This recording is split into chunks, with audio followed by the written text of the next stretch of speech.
Star Wars Death Troopers by, what do you got here? Joe Schreiber. A reading.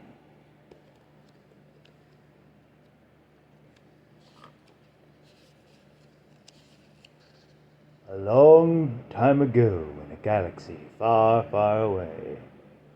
Out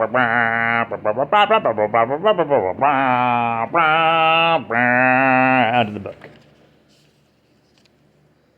The nights were the worst, even before his father's death. Trig Longo had come to dread the long hours after lockdown, the shadows and sounds, and the chronically unstable gulf of silence that drew out in between them.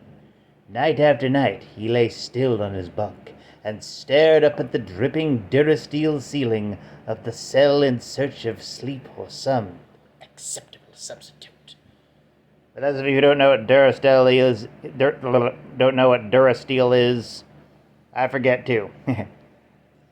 Sometimes he would actually start to drift off, floating away in that comforting sensation of weightlessness, only to be rattled awake, heart pounding, throat tight, stomach muscles sprung and fluttering by some shout or a cry, an inmate having a nightmare.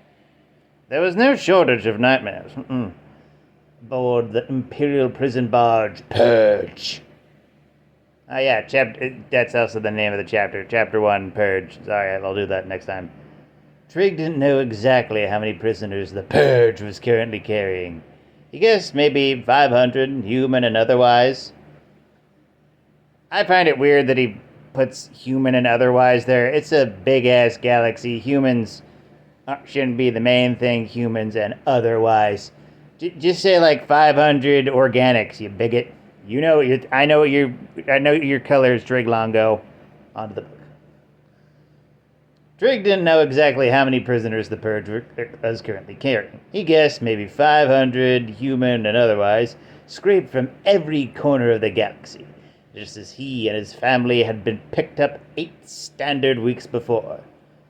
The difference between a standard and a wacky week is that on a wacky week, everybody wears pants on their heads. Sometimes the incoming shuttles returned almost empty. On other occasions, they came packed with squabbling alien life forms and alleged rebel sympathizers of every stripe and species. Should you really be saying alien life forms in a Star Wars book? That's just kind of odd. Like, they know about space travel. Should the word alien even be a thing? In fact, when was the last time you heard the word alien in a Star Wars anything? Not many times. There were assassins for hire and sociopaths the likes of which Trig had never seen. Thin-lipped things that cackled and sneered in seditious languages that, to Trig's ears, were little more than clicks and hisses. Yeah, there's a bunch of different languages. Every one of them seemed to harbor its own obscure appetites and personal grudges, personal histories blighted with shameful secrets and obscure vendettas. Being cautious became harder. Soon you needed eyes in the back of your head, which some of them actually possessed. I knew they were going to make that joke the moment I read that line. It's like, ooh. 2 weeks earlier in the mess hall, Trig had noticed a tall, silent inmate sitting with its back to him, but watching him nonetheless with a single raw red eye in the back of its skull. Oh, they fucking.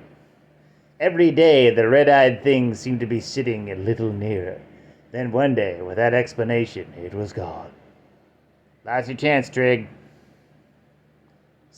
Except from his dreams. Oh my God, I know I'm editorializing here, but this really sounds like it sounds like.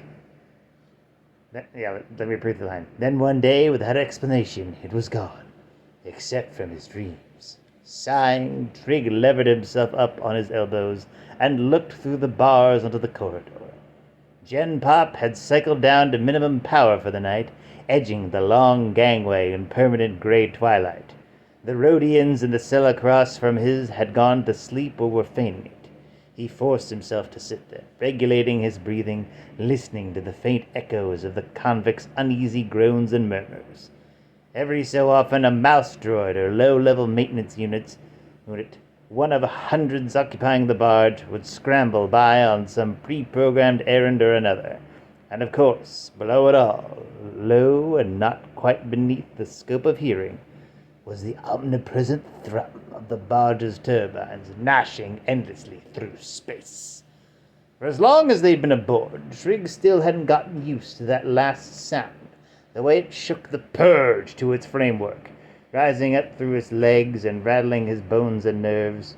There was no escaping it, the way it undermined every moment of life, as familiar as his own pulse.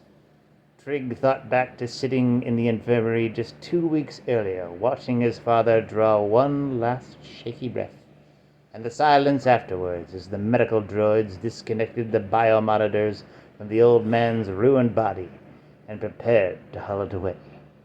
As the last of the monitors fell silent, he'd heard that low, steady thunder of the engines, one more unnecessary reminder of where he was and where he was going.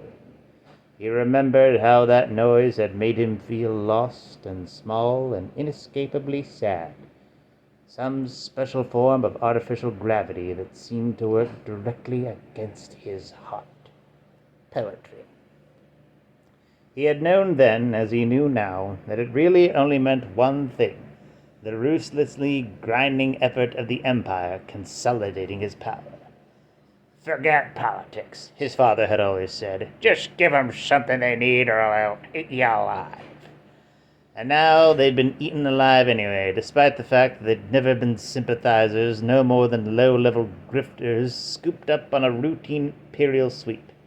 The engines of tyranny ground on, bearing them forward across the galaxy towards some remote penal moon, rather than a vaginal moon. Trigg sensed that noise would carry on indefinitely, echoing right up until... Trigg? It was Kale's voice behind him. You know, from Dragon Ball. Unexpected and It was Kale's voice behind him. Unexpected, and Trigg flinched a little at the sound of it. He looked back and saw his older brother gazing back at him. Kale's handsomely rumpled, sleep-slackened face just a ghostly three-quarter profile suspended in the cell's glue. Kale looked like he was still only partly awake and unsure whether or not he was daydreaming any of this. "What's wrong?" Kale asked, a drowsy murmur that came out. "What's wrong?" Trigg cleared his throat. His voice had started changing recently, and he was acutely aware of how it broke high and low when he wasn't paying strict attention. "Nothing." "You worried about tomorrow?" "Me?" Trigg snorted. "Come on." "It's okay if we are." Kale seemed to consider this, and then uttered a bemused grunt. "You'd be crazy not to be." "You're not scared?" Trigg said. "Dad would never have." "I'll go alone." "No." The words snapped from his throat with almost painful angularity. "We need to stick together. That's what Dad said." "You're only 13, Kale said. Maybe you're not, 14 next month. Trigg felt another flare of emotion at the mention of the age. Old enough. Sorry about the sexual comments earlier. I didn't know about the character's age. You sure? Positive. Well, sleep on it. See if you feel different in the morning. Kale's enunciation was already beginning to go muddled as he slumped back down on his bunk, leaving Trigg sitting up with eyes still riveted to the long concourse outside the cell. Gen Pop that had become their no longer new home. Sleep on it, he thought, and in that exact moment, miraculously, as by the power of suggestion, sleep actually began to seem like a possibility. Trigg lay back and let the heaviness of his own fatigue cover him, like a blanket, superseding anxiety and fear. He tried to focus on the sound of Kale's breathing, deep and reassuring, in and out, in and out. Then, somewhere in the depths of the levels, an inhuman voice wailed. Trigg sat up, caught his breath, and felt a chill tighten the skin of his shoulders, arms, and back, crawling over his flesh millimeter by millimeter, bristling the small hairs on the back of his neck. Over in his bunk, The already sleeping Cale rolled over and grumbled something incoherent. There was another scream, weaker this time. Trig told himself it was just one of the other convicts, just another nightmare rolling off the all-night assembly just another nightmare rolling off the all-night assembly line of the Nightmare Factory. But it hadn't sounded like a nightmare. It sounded like a convict. Whatever life form it was under attack. Or going crazy. He sat perfectly still, squeezed his eyes tight, and waited for the pounding of his heart to slow down. Just please slow down. But it didn't. He thought of the thing in the cafeteria. He disappeared. The disappeared inmate, I've heard that as he, whose name he'd never know, watching him with its red, staring eye.